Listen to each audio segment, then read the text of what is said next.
Is skincare a waste of money? Probably a lot of skincare products that people buy are a waste of money. And this is just my opinion. Let me know how you feel about this topic. I'm curious. But this is just something I was thinking about today because people spend a lot of money on a lot of different products that have a lot of huge promises.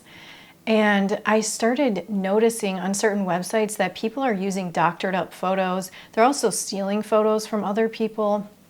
For example, from myself. So I went on this website the other day, Pimeyes, Pimeyes.com, and I put my image in there.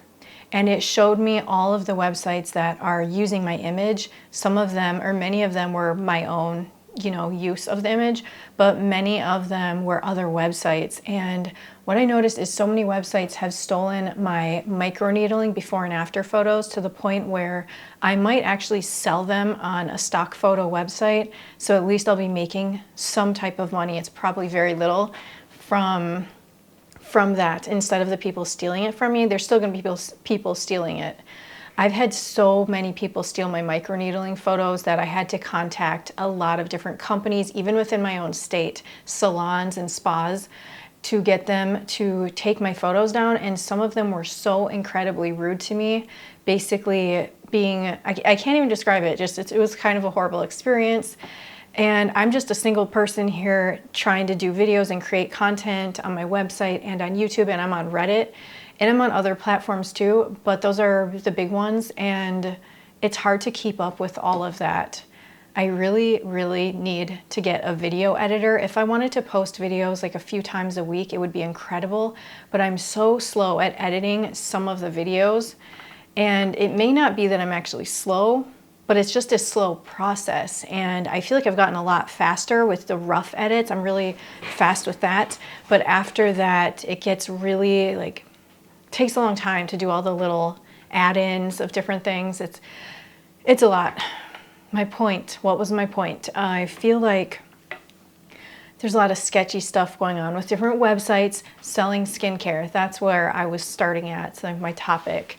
And yeah, so is skincare worth the splurge? Is it worth spending on? It depends on what you're spending your money on.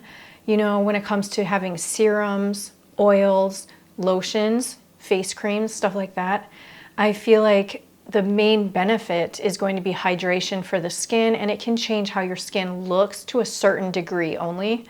When it comes to other things, doing things like peels, for some people they have success using retinols or even tretinoin.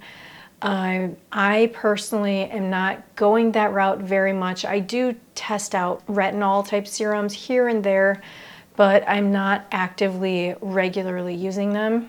I want to do more research on that topic. I can tell you, a couple of years ago, I paid a research scientist to do research for me on the topic of tretinoin and the history behind tretinoin specifically, because I want to know if it's overly hyped up and if it is truly as highly effective as people say. Because when people say how effective it is and it's like the gold standard, it is so well researched.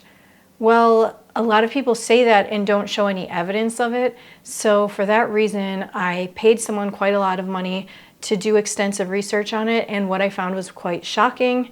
And my dream is to do quite a comprehensive video, almost like a documentary, a 30-minute video probably on that.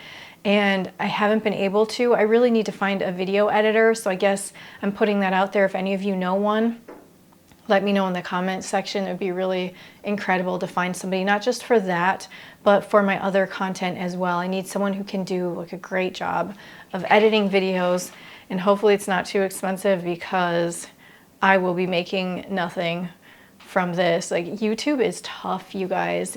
Maybe we should talk about that a little bit. I just know that there's certain types of videos that you do on YouTube that are so time consuming. I really want to get to 100,000 subscribers. I know the subscriber count doesn't mean much. The views you get are really important. Now on my channel, I've created such a variety of content, and I know that some of my subscribers are from videos that I originally did about NMN. Some of them are really into supplements, and I've noticed that's a big topic. And some of them are really into, you know, just DIY biohacking and health topics in general and fitness. And there's just a huge mix. And then there's a group of people who subscribe because of my content on eating keto or carnivore when I did that experiment, and sleep related issues. So I'm all over the place. And a lot of YouTubers will tell you to have a very solid niche. And that's it. Like, stick with that and go that route.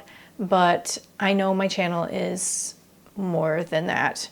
And I'm just going to keep doing what I'm doing and see what happens with it and hope it goes well.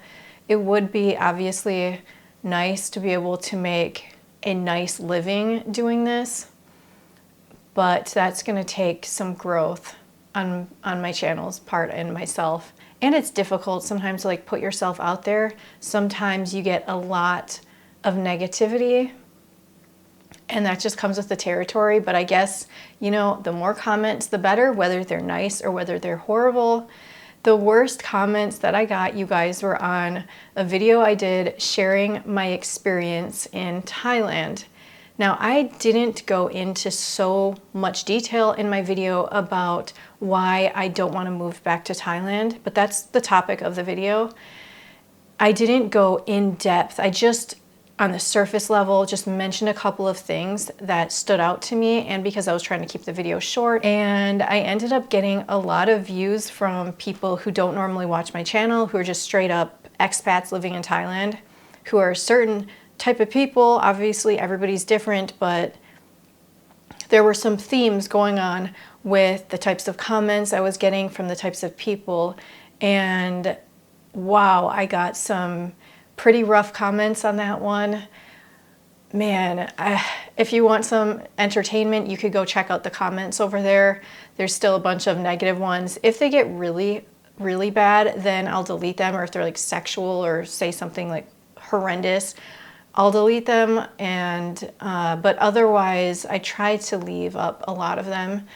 And so that was a new experience for me. It was unexpected. That video kind of took off into the YouTube sphere, into a different direction. I did get a bunch more subscribers from that. So that's one thing I felt like chatting with you about. I also wanted to say, if you notice, I'm wearing my robe right now. I just wanted this to be a casual video, and frankly, I'm very comfortable with this robe that I have on, and I didn't want to change it. I just want to be real with you. So one thing I've noticed recently, and this has been going on for so long, but it's just a little bit annoying more recently, is I have noticed a lot of YouTubers making videos and not disclosing that the entire video is a sponsored ad, basically.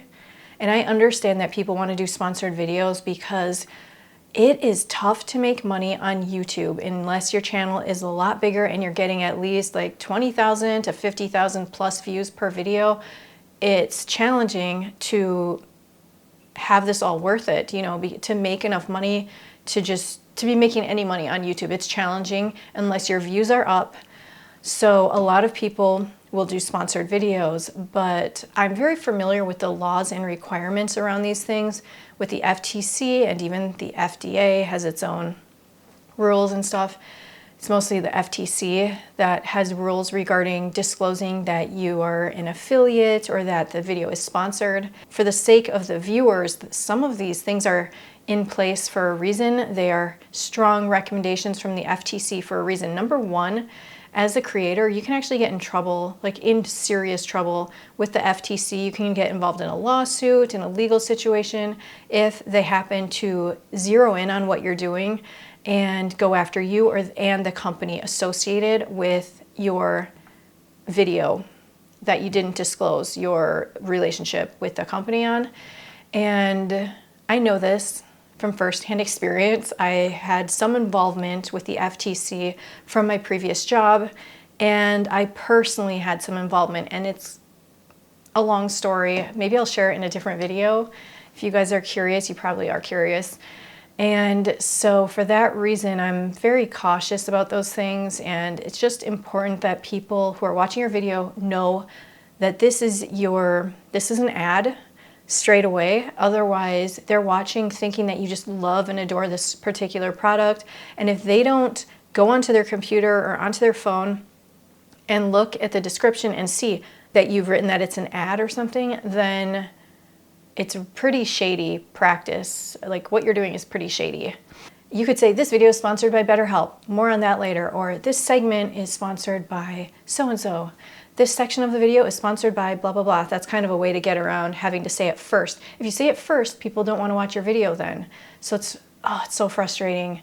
It's so difficult, but you want to be honest with people. So I haven't done any sponsored videos yet, and I've had many offers, and I have a couple things that I wanted to do, like an arrangement with a couple of companies, only a couple. And I haven't managed to do it, but I might in the near future. But of course, I'll let you guys know when that portion of the video or whatever is sponsored, or I'll just straight up do a little ad in the middle of the video, like for 30 seconds. I don't want it longer than 30 seconds because that's pretty annoying. But hopefully people watching will understand that I'm only going to promote something that I really, really like. And also it's a way to fund the channel because it's difficult.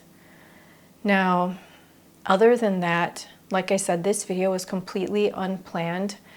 And I just want to, do some laid back videos like this and see how it goes and see what's going on with you watching, to kind of catch up on things. There's so much going on in the world right now, and it's hard to know where to start and what to do.